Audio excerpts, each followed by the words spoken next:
नमस्कार जी। नमस्कार। सर मैं सरकारी डिपार्टमेंट से आया हूँ, आयुष्मान योजना ऑफिस से। तो क्या आपका आयुष्मान कार्ड बना हुआ है? अरे भैया, अभी तो हमारा राशन कार्ड ही नहीं बना, तो हमारा आयुष्मान कार्ड कैसे बनेगा? राशन कार्ड नहीं बना?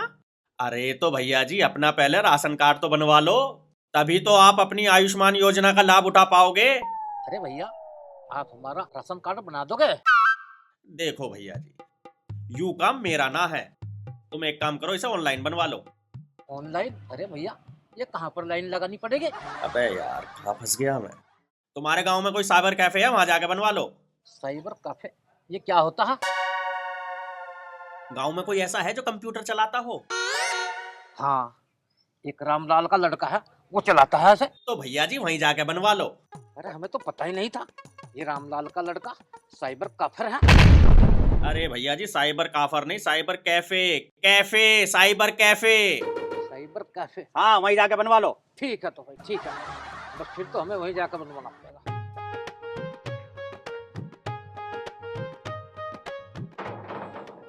अबे यार, ऐसे दो चार कस्टमर और मिल गए, मैं तो बावला हो जाऊंगा।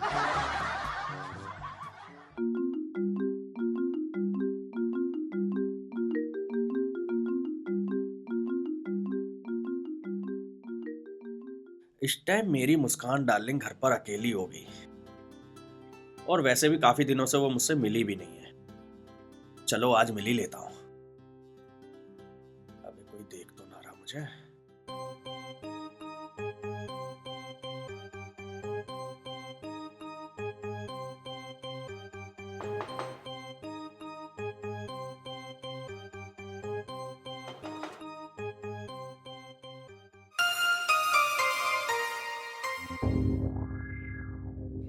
तुम पागल हो गया संजय। मेरे घर क्यों चले आए? अगर पापा या भैया ने देख लिया तो बहुत बड़ी मुसीबत खड़ी हो जाएगी। प्यार करने वाले कभी डरते नहीं है मेरी जान, फिर तू क्यों डर रही है? वैसे पापा घर पे ही है क्या? घर में इस समय सिर्फ मैं ही हूँ, लेकिन कोई भी किसी समय भी आ सकता है। प्लीज तुम यहाँ से चले जाओ। ऐसे कैसे चला जाऊं यार? और तू कई दिनों से कहाँ गायब है?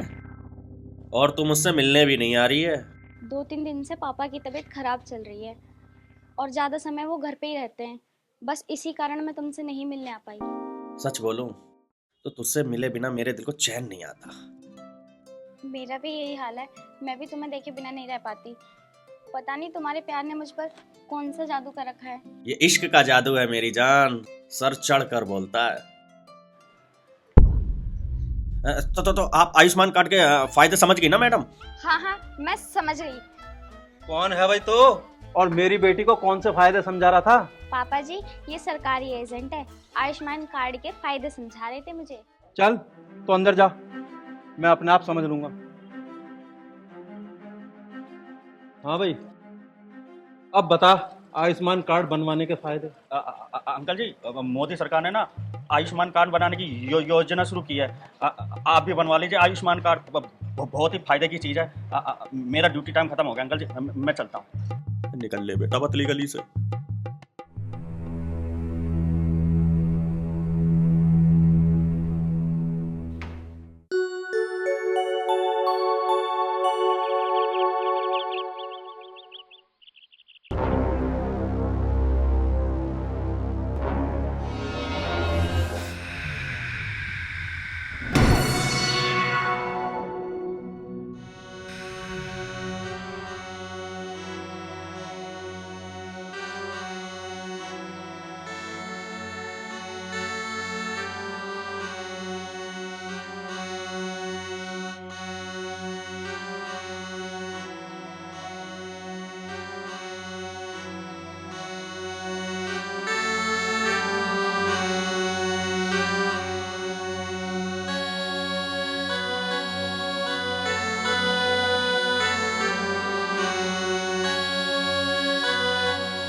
नागलोक से भागकर तुम इंसानों की दुनिया में आकर तुम मुझसे पीछा नहीं छुड़वा सकती। नागमोहिनी, तुम मेरे साथ वापस नागलोक चलो। मेरा हाथ छोड़ दे विजदर, मैं वापस नागलोक नहीं जाऊंगी। नागलोक की राजकुमारी, तू कैसे अपना नागलोक छोड़ सकती है? तुझे मेरे साथ चलना होगा। मूर्ख नागिन, तुझे पता है 3 दिन बाद हमारा विवाह है। मैं तुझसे विवाह नहीं करना चाहती, इसीलिए तो मैं नागलोक से भागकर यहाँ आई हूँ, और तू मेरे पीछे पीछे यहाँ भी आ गया। जा, चला जा यहाँ से, मेरा पीछा छोड़ दे। कैसे तेरा पीछा छोड़ दूं? मैं तुमसे प्रेम करता हूँ नागमोहिनी। लेकिन मैं तुझसे प्रेम नहीं करती हूँ, तो फिर मैं तुझसे कैसे विवाह कर लूं? तेरे पिता नाग महाराज की इच्छा से ही हमारा विवाह तय हुआ है। तू नाग महाराज की इच्छा के विरुद्ध मत जा, नहीं तो तुझे राजद्रोह के जुर्म में कठोर दंड दिया जाएगा। मैं कठोर से कठोर दंड भुगतने के लिए तैयार हूँ, लेकिन तुझसे विवाह करने के लिए तैयार नहीं हूँ। जाके बोल दे नाग महाराज को। लगता है तू ऐसे नहीं चलेगी जिद्दी नागिन, तुझे जबरन अपने साथ ले जाना पड़ेगा।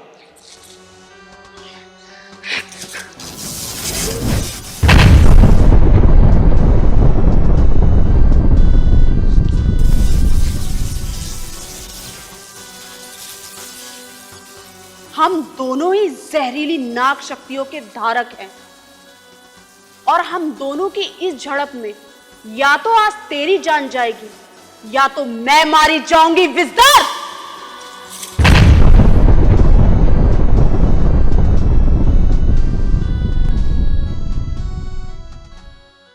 नागमोहिनी, मैं तुझसे प्रेम करता हूं, इसलिए मैं तेरी जान नहीं ले सकता।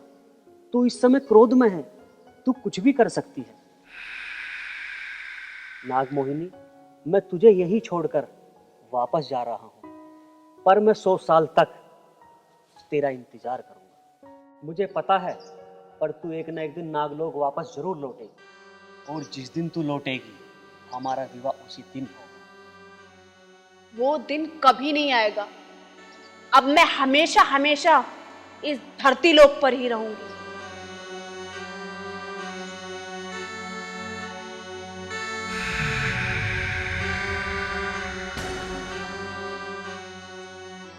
चलो, पीछा तो छूटा।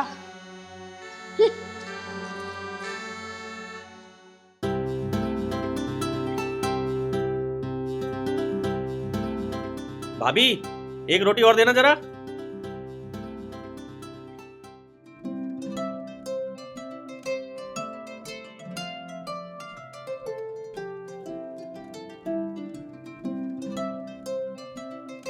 देवर जी, अब कुछ दिन और मेरे हाथ का बना खाना खा लो, उसके बाद फिर अपने बन्नों के हाथ का बना खाना खाइयो।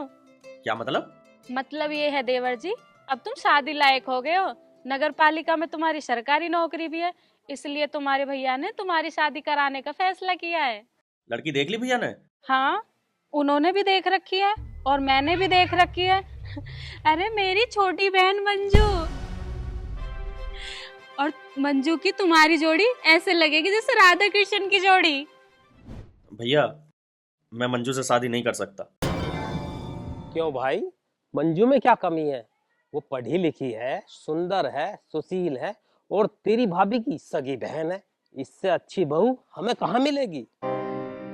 मेरी बहन का रिश्ता बिना सोचे समझे मत ठुकराओ देवर जी, वो तुम्हारी जिंदगी खुशहाल बना देगी। वो बात तो ठीक है भाभी, पर मैं मंजू से शादी नहीं कर सकता, मेरी मजबूरी है। ऐसी क्या मजबूरी है तेरी जो अपने बड़े भाई की इच्छा के विरुद्ध बात कर रहा है? क्या और कोई लड़की पसंद है तुझे? संजय, मुझे तुमसे ये उम्मीद नहीं थी। अब तुम्हारे माँ बाप भी नहीं है, और ये तुम्हारे भैया, अब यही तुम्हारे बाप की जगह है। ये तुम्हारे भले की तो सोच रहे हैं, और तुम फिर भी उन्हें इनकार कर रहे हो। भाभी, मैं मानता हूँ कि आप दोनों मेरे माँ बाप की जगह हैं, और मुझे आप दोनों की हर बात माननी चाहिए, लेकिन ये बात मैं आप दोनों की नहीं मान पाऊंगा। अरे क्यों ना मानना हमारी बात? कारण तो बता। भैया, मैं मुस्कान नाम की लड़की से प्यार करता हूँ, और मेरी जब भी शादी होगी मुस्कान से ही होगी। ये मेरा आखिरी फैसला है।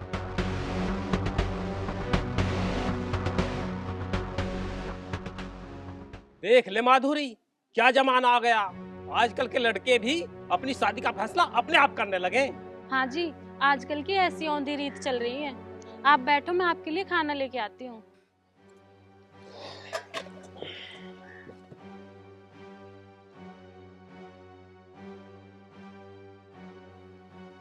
पता नहीं ये क्या करके रहेगा।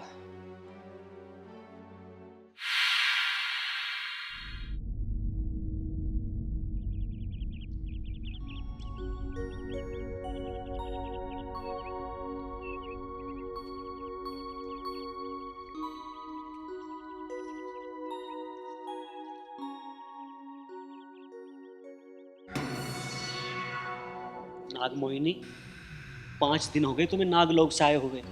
अगर तुम्हारा क्रोध शांत हो गया हो तो वापस आ जाओ मेरी प्यारी नागिन।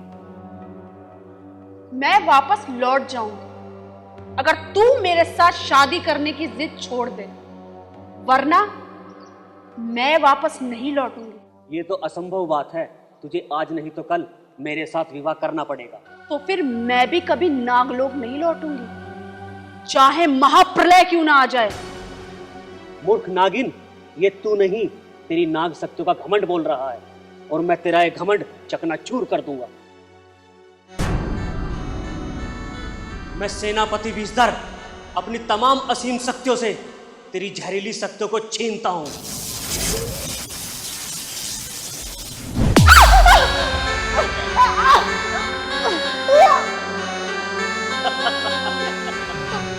अब तू इस धरती पे रहकर अपना रूप तो बदल पाएगी, परंतु अपनी शक्तियों का उपयोग नहीं कर पाएगी।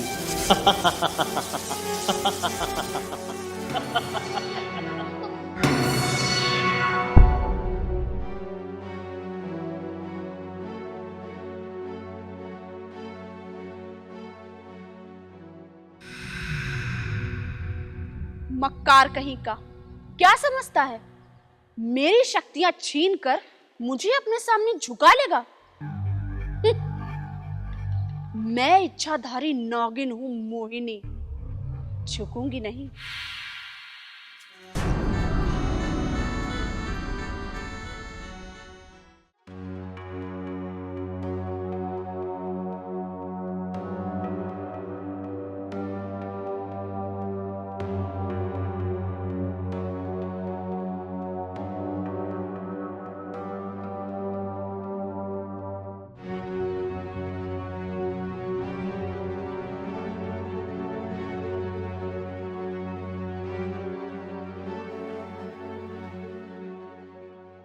मुस्कान, हम लोग ऐसे कब तक छुप छुप के मिलते रहेंगे? मेरे ख्याल से अब हम दोनों को शादी कर लेनी चाहिए। तुम ठीक सोच रहे हो संजय, लेकिन हमारी शादी होगी किस तरह? तुम हरिजन हो और मैं ऊंची कास्ट की। शायद हमारे घर वाले हमारी शादी के लिए कभी राजी नहीं होंगे।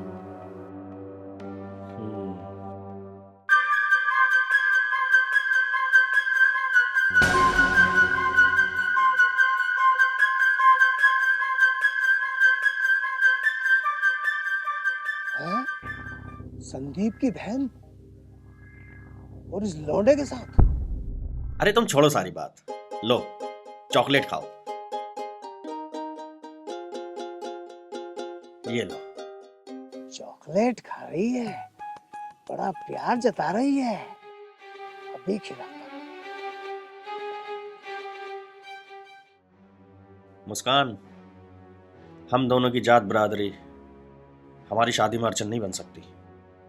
मैंने तो भैया भाभी से बोल भी दिया है कि मैं मुस्कान से ही शादी करूंगा और उन्हें मेरी बात माननी पड़ेगी।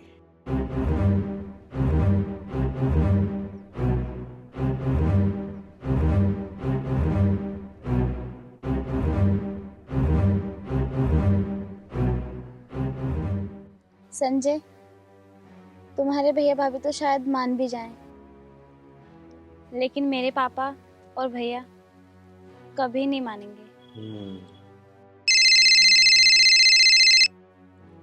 हेलो हेलो संदीप, मैं बोल रहा हूँ अमर सिंह, तेरी बहन अब वाटिका में बैठी है, वो पड़ोस के गांव के हरिजन के लड़के के साथ, उसके हाथ से चॉकलेट खा रही है। तू जल्दी आजा भाई, मैं यहीं मिलूंगा।